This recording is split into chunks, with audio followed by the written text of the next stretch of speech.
যাচ্ছে, এখানকার উঠে যাচ্ছে তাঁত শিল্প, এখানকার নদীতে রাই খয়রা মাছ, যে মাছে ধরে আমাদের সাধারণ মানুষ জীবন জীবিকা নির্বাহ করত, নদীর আজ গতি প্রকৃতিকে নষ্ট করে দিয়েছে তৃণমূল, যার ফলে আজকে নদীতে আর মাছ পাওয়া যাচ্ছে না।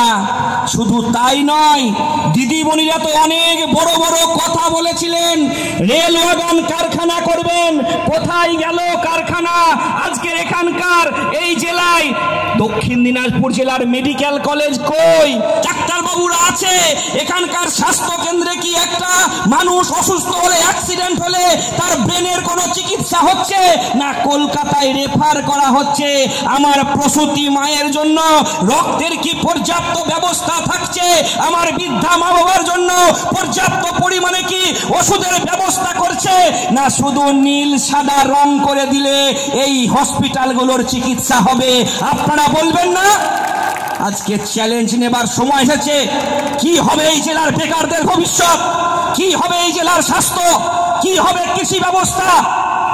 পশ্চিম বাংলায় বামপন্থী ফোন সরকার আসার পরে কেন আমূল ভূমি সংস্কারের মাধ্যমে গরিব খেটে খাওয়া মেহনতি মানুষের জন্য একদিকে বর্গাদার পাট্টাদারের মাধ্যমে জমি বিলি বন্টন করেছিল, এক ফসলি জমিকে দু ফসলি জমিকে 3 ফসলি করলো। কারণ গ্রামীণ অর্থনীতি উন্নতি করতে হবে।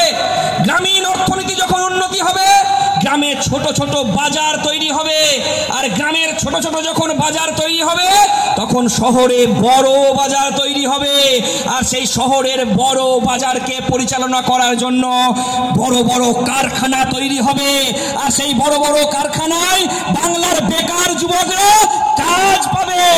তাই তো একটার পর একটা শিল্প আর একদিকে কৃষি উন্নয়ন করার জন্য বুদ্ধদেব ভট্টাচার্য, জ্যোতি বসুরা বামফ্রন্ট সরকারের উদ্যোগে শুরু করলো।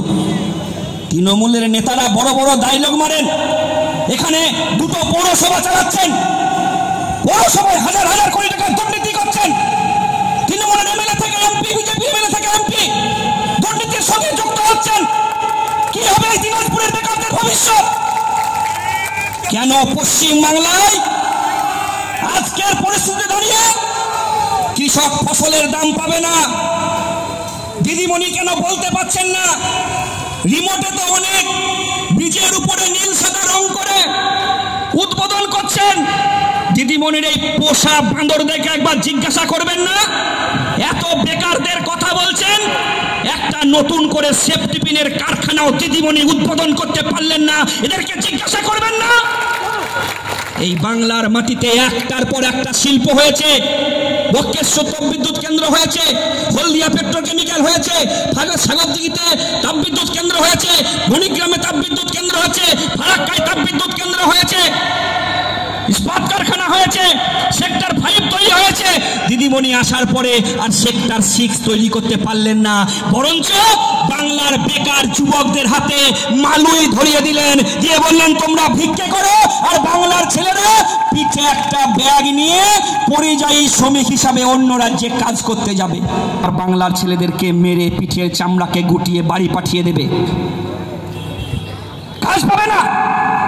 এই পরিযায়ী শ্রমিকদের তালিকা আছে দিদিমণির কাছে। এদের জীবনের নিরাপত্তা কি হবে? এদের পরিবারের নিরাপত্তা কি হবে? পশ্চিম বাংলায় একদিকে শিল্প, অন্যদিকে দাঁড়িয়ে কৃষি ব্যবস্থার উন্নতি, বর্গাদার পাট্টাদারে জমি দেওয়া, নতুন নতুন স্কুল কলেজ তৈরি করা।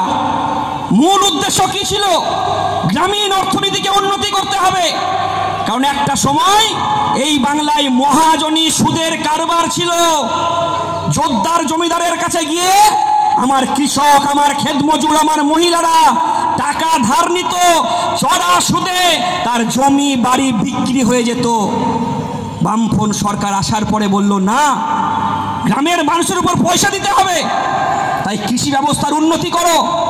বামফ্রন্ট সরকার যত চলতে লাগলো, কৃষিতে উন্নতি ঘটলো, শিল্পে উন্নতি ঘটলো, শিক্ষায় উন্নতি ঘটলো, মহাজনী সুদের কারবার বন্ধ হয়ে গেল।